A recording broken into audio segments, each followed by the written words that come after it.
No princípio era o Verbo, e o Verbo estava com Deus, e o Verbo era Deus. Nele estava a vida, e a vida era a luz dos homens. Seja muito bem-vindo ao podcast O Verbo, Luz dos Homens. E este episódio é um episódio especial que eu estou gravando em comemoração ao Santo Natal do Senhor.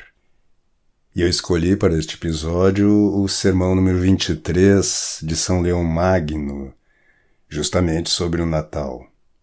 São Leão começa dizendo: Já muitas vezes, caríssimos, ouvistes falar e fostes instruídos a respeito do mistério da solenidade de hoje. Porém, assim como a luz visível enche sempre de prazer os olhos sadios, também aos corações retos não cessa de causar regozijo a natividade do Senhor. Jamais devemos deixá-la transcorrer em silêncio, embora não possamos condignamente explaná-la, pois aquela palavra, a sua geração, quem a poderá explicar? Isaías 53:8, se refere certamente não só ao mistério pelo qual o Filho de Deus é coeterno com o Pai, mas ainda a este nascimento em que o Verbo se fez carne. No último episódio, a gente comentou as reflexões de Santo Agostinho sobre este versículo, o Verbo se fez carne, lembrando da maravilha do quão extraordinário é este fato, que, por sermos cristãos e a maioria de nós termos nascido numa família cristã, e mesmo que não o tenhamos nascido, nascemos numa cultura cristã, onde o nascimento do Cristo e, portanto, o Natal, é uma festa que a gente conhece desde criança. A gente se acostumou com isto e perdemos o maravilhamento, o espanto que deveria causar na alma humana o fato de saber que Deus, o Filho de Deus, que é o próprio Deus, nasceu neste mundo, tomou a carne humana para fazer, como comentava o Santo Agostinho, de nós deuses. Nós comentamos a semana passada esse conceito que é muito caro ao cristianismo oriental e deveria ser recuperado por nós porque ele faz também parte da tradição latina romana. A prova disto é que Santo Agostinho diz isto com todas as letras e outros autores também, outros santos, insistem nisto. Quando São Tomás fala na participação em Deus, da participação do homem no próprio ser divino, ele também está falando disto, da teoses. Nós nos tornamos filhos de Deus, como diz o Evangelho de São João. Mas nós nos acostumamos com esta ideia. Nós rezamos: Senhor Jesus Cristo, Filho de Deus, tem piedade de mim, pecador. E esquecemos muitas vezes da maravilha que é a encarnação do Verbo. Então nós pensamos, conforme aqui o texto de São Leão, apenas nesse aspecto, no mistério pelo qual o Filho de Deus é coeterno com o Pai. Ou seja, no mistério da Trindade, que já também deveria nos espantar. E é uma das coisas que caracteriza o cristianismo em relação a todas as outras religiões. As religiões monoteístas, por exemplo, que não a cristã, veem Deus como uma pessoa ou como uma entidade única. Deus é um. E a própria lógica leva a isso. Quando Aristóteles faz a prova da existência de Deus, do que ele chama do motor imóvel, esse Deus é único. O fato de Deus ser trino é uma revelação específica do cristianismo. Então isto já é de espantar. Mas, mais espantoso ainda, mais extraordinário é o nascimento do Cristo na carne humana, ele tomar a nossa carne. Continua São Leão.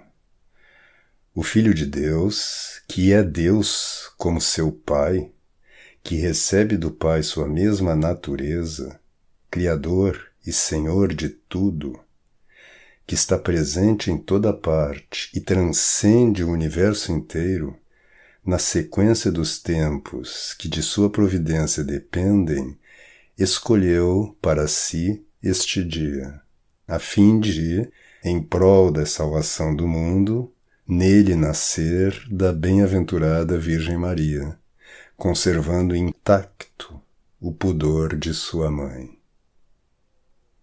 Então, por um mistério também, por uma razão que nos escapa, Nosso Senhor escolhe este dia para nascer. Já que Ele é o Senhor dos tempos, Ele poderia nascer quando bem quisesse, e Ele escolhe este dia como um dia privilegiado para o seu nascimento, por razões que certamente são proporcionais à sua infinita sabedoria.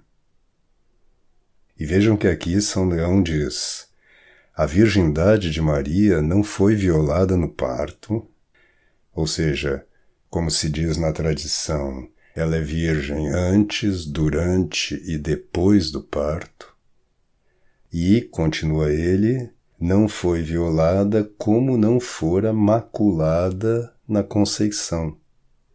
Aí citando São Mateus, a fim de que se cumprisse o que foi pronunciado pelo Senhor através do profeta Isaías. Eis que uma virgem conceberá no seu seio e dará à luz um filho, ao qual chamarão Emanuel, que quer dizer Deus conosco. Note que aqui São Leão Magno afirma a Imaculada Conceição de Maria. Então veja que este dogma não é recente. Ele já está aqui, dito por São Leão Magno, no século V. E a gente sabe que a festa da Imaculada Conceição, ela foi inscrita no calendário litúrgico em 1477, pelo Papa Sisto IV. Então, o fato de que o dogma foi definido oficialmente, solenemente pela Igreja, pelo Papa Pio IX, em 1854, não quer dizer que este dogma seja recente na tradição cristã. Ao contrário, ele remonta aos inícios do cristianismo. Continua São Leão: o admirável parto da Sagrada Virgem trouxe à luz uma pessoa que, em sua unicidade, era verdadeiramente humana e verdadeiramente divina, já que as duas naturezas não conservaram suas propriedades de modo tal que se pudessem distinguir como duas pessoas. Não foi apenas ao modo de um habitador em seu habitáculo que o Criador assumiu a sua criatura, mas ao contrário, uma natureza como que se adicionou à outra. Embora duas naturezas, uma a assumente e outra a assumida, é tal a unidade que formam que um único e mesmo Filho poderá dizer-se, enquanto verdadeiro homem, menor que o Pai, e enquanto verdadeiro Deus, igual ao Pai. Então São Leão se refere aqui a várias passagens dos Evangelhos em que, em algumas, Nosso Senhor Jesus Cristo afirma-se como igual ao Pai e em outras afirma-se como dependente do Pai, como menor ao Pai. As duas expressões que aparecem com frequência em que Cristo chama-se a si mesmo como o Filho do Homem ou como o próprio Deus. Eu sou o caminho, a verdade e a vida. Eu e o Pai somos um. Em outros momentos, o Filho do Homem veio para, etc. Nós comentávamos no último episódio, e eu comentei agora no início deste, como a gente se acostuma com as coisas, como a gente se acostuma com o dogma, por exemplo, da encarnação, com o fato de que o Filho de Deus, a segunda pessoa da Trindade, se fez carne e habitou entre nós, e não nos maravilhamos mais com isto. Isto vale para todos os pontos de meditação. Por exemplo, o fato de que através do batismo nós nos tornamos filhos de Deus. O Espírito Santo passa a habitar em nós de uma forma especial. O fato de que Deus habita em nós, isto era para nos transportar de alegria diariamente, e nós vivemos como que cegos, né? Nós vivemos no nosso cotidiano, ficamos lamentando às vezes os nossos problemas diários, os incidentes que atrapalham o nosso dia. Enfatizamos sempre os incômodos que são reais e que são, como a palavra própria diz, incômodos mesmo, nos atrapalham, nos fazem nos sentirmos mal, etc. E não vemos as maravilhas, nem as naturais, né, que é a beleza do sol, a beleza da luz, né? São Leão começa este sermão dizendo que assim como a luz visível enche sempre de prazer os olhos sadios, também aos corações retos não cessa de causar regozijo a natividade do Senhor. Ou seja, não é só na festa de Natal que nós devemos nos alegrar com a encarnação do Verbo, com a natividade de nosso Senhor Jesus Cristo, mas isto deveria ser uma fonte de alegria constante, de maravilhamento, de gratidão, né? Dar graças a Deus constantemente por todos os dons que Ele derramou sobre nós, e particularmente por nosso Senhor Jesus Cristo, né? Pela encarnação do Verbo. Então é bom a gente lembrar disto na nossa meditação, nas nossas meditações, nas nossas orações. O fato de Maria nos ser dada como intercessora, de nós termos no céu uma intercessora que nos ouve e que, junto a nosso Senhor Jesus Cristo e ao Pai, intercede por cada um de nós, ela nos ama. O fato de que Deus nos ama, isto é afirmado constantemente, especialmente no Evangelho de São João. Deus amou tanto o mundo que lhe deu seu Filho único.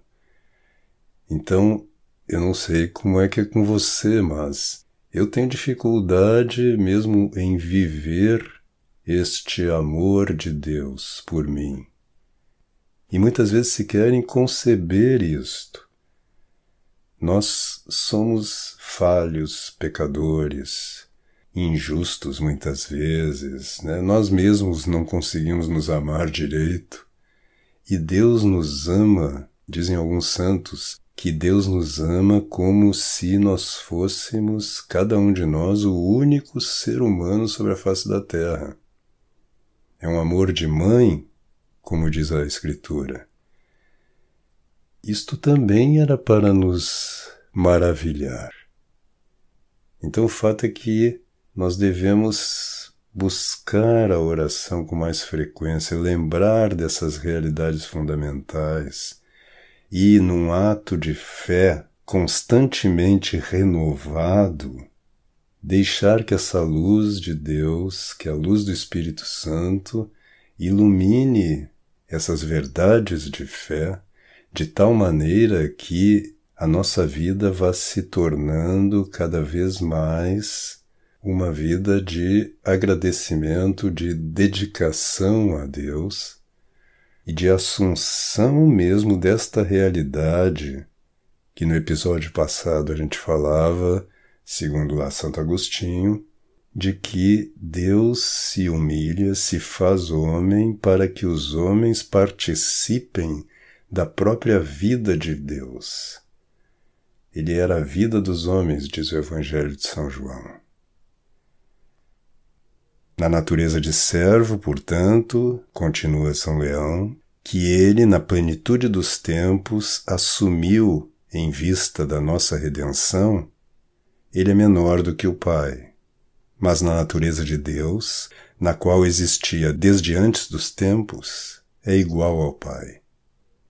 Em sua humildade humana, foi feito da mulher. Foi feito sob a lei, continuando a ser Deus em sua majestade divina, o Verbo divino, por quem foram feitas todas as coisas. Portanto, aquele que em sua natureza de Deus fez o homem, revestiu uma forma de servo, fazendo-se homem. É o mesmo o que é Deus na majestade desse revestir-se e homem na humildade da forma revestida. Cada uma das naturezas conserva integralmente suas propriedades. Nem a de Deus modifica a de servo, nem a de servo diminui a de Deus. Então aqui é um comentário bastante lúcido, no sentido de luminoso, deste ponto do dogma que diz que Cristo é uma pessoa com duas naturezas em uma só pessoa. Continua São Leão, o mistério, pois, da força unida à fraqueza, permite que o Filho, em sua natureza humana, se diga menor do que o Pai, embora em sua natureza divina lhe seja igual, pois a divindade da Trindade, do Pai, do Filho e do Espírito Santo é uma só. Na Trindade, o Eterno nada tem de temporal, nem existe dissemelhança na divina natureza. Lá, a vontade não difere, a substância é a mesma, a potência é igual, e não são três deuses, mas um só Deus. Pois, se há unidade verdadeira e indissociável, é essa, onde não pode existir diversidade. Então, no próximo episódio, nós lemos a continuação deste sermão de Natal, comemorando o Natal do Senhor neste ano de 2020, e eu desejo para você um feliz e luminoso Natal. Que Deus o abençoe e até o próximo episódio.